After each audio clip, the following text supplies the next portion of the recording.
Assalamu alaikum wa rahmatullahi wa barakatuhu. I hope that all of you are doing well and working to better yourselves as people. I am too, and inshallah, we will bear witness to the benefits of the decisions that we choose to make in order to get closer to the deen and actually learn more about Islam. Because if anything, we should all be learning the truth as to why we exist and our purpose on this earth. From a fellow Muslimah's perspective, just another Muslim, imperfect and also trying to work to better herself, let's take a look at the topic of taking things for granted. Living in this day and age, we don't have to worry about a lot of things. We can get food from the supermarket, we all have a roof over our heads, heating in our homes and lighting when we need it.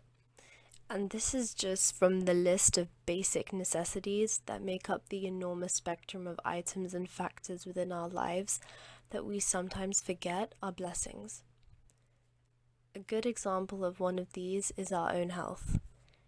Many people, whilst they are young, they seem to forget that their youth is not going to be eternal. Health, and especially good health, does not stay with you forever. It can fluctuate. And especially due to the events that occurred over the last 2 years, we have seen clear proof that resonates with health being something that can easily deplete. I can speak from my own experience that prior to dealing with any sickness that had come forth previously in my life, I hadn't truly appreciated everything I had set in terms of my physical health. I had taken it for granted. And I'm sure this has happened to many of us all. And this literally goes back to the saying, we can never truly be grateful for something until it is gone. It only makes sense to some extent though, because the difference between such a phrase and the beauty of the deen is that we bring the remembrance and our gratitude to Allah into play. If we can optimize how much we are grateful on a day-to-day basis, without forgetting however much that we have, and we know for a fact that anything can change and that trials can come forth at any time, just as this life itself is a trial, then there is no such thing of taking things for granted. A lot of people today take their lives for granted.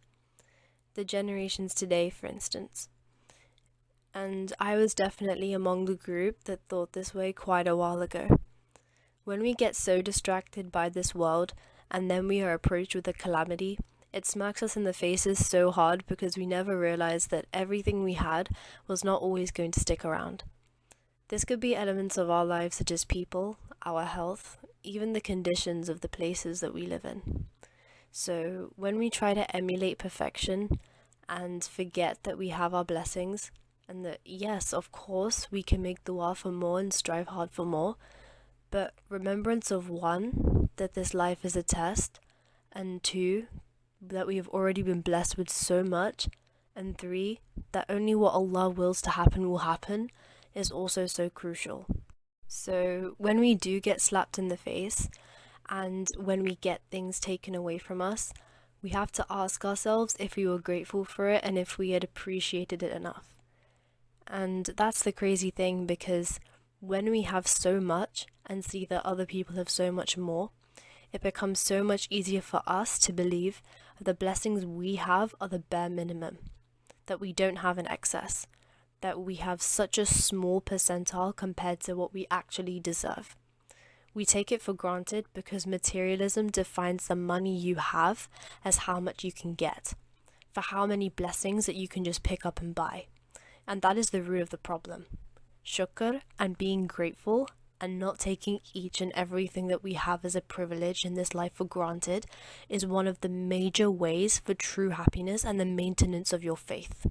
At the end of the day, we're leaving our bodies behind, our houses behind, and everything else we bought from the retail stores and the fancy brands. Allah has blessed us with so much, and to forget that is one of the worst things and one of the worst ways that we can hurt ourselves. Because Allah is the most high and the most great, and Allah does not need us, and we need Allah. And one of the ways to remember Allah is to look at this life of yours and at all your blessings and shortcomings, and to just remember Allah. Because if we remember Allah, then Allah will remember us. When we take things for granted, it drives right down to the fact that we never appreciated it in the first place. We just expected everything to remain the same regardless. And then when that part of our lives leaves, and when we no longer have it, we then see how much it really helped. A good example of this is in the modern day, and to be fair, any point in time, is our parents. We all take them for granted. When we enter the years of adolescence, it becomes romanticized to rebel against them and to disrespect them in any way possible. I know that not everyone is like that, but in those years of our lives, we don't even appreciate our parents' sacrifices as much as we should have. We don't realize how much they have done for us so we can sit down and eat well and lead good lives. And we return to them with no acknowledgement of everything that they have done for us until they are gone, and then we have to fend for ourselves. We know that everyone is going to go one day, and that everything in the dunya is in fact temporary, but we all need to possess recognition to that fact, because only then will we realize that we are blessed with every little thing that we have. Not taking things for granted is not only going to benefit you, but also the people around you. Humans are a product of their environment, and if you're walking with your friends or your family or literally anybody, and you possess a kindly attitude, if you appreciate the little things and move forward with your life, you become an example for those people who are not there yet. As Muslims, we need to remember that every day we walk outside, we are representing our religion, even more so if you are wearing your hijab. And inshallah, every Muslimah should be working towards modesty no matter where they are right now in that journey. But just by our names, we are representing the deen. In our actions, we should also represent the deen.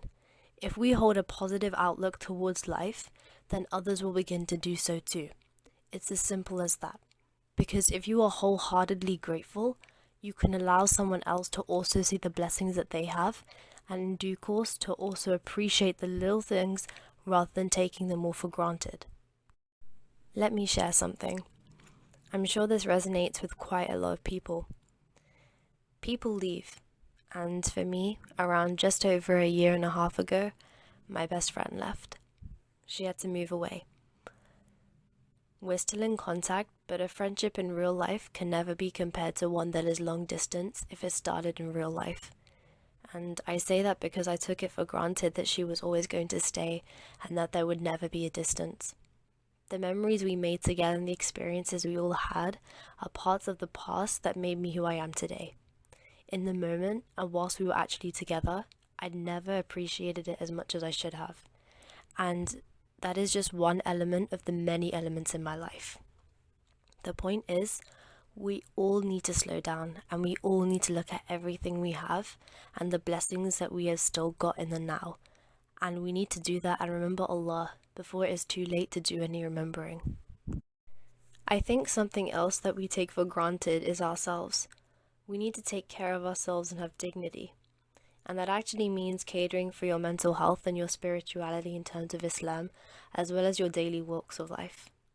Burnout is an issue that many people deal with, and when people overwork themselves, it leads them into a cycle. And then when it comes to a point where they can no longer bear it anymore and cannot work for immense amounts of times every single day due to their depleting health overall, it becomes clear their time and their health, whether they realize it or not, is also something that they took for granted.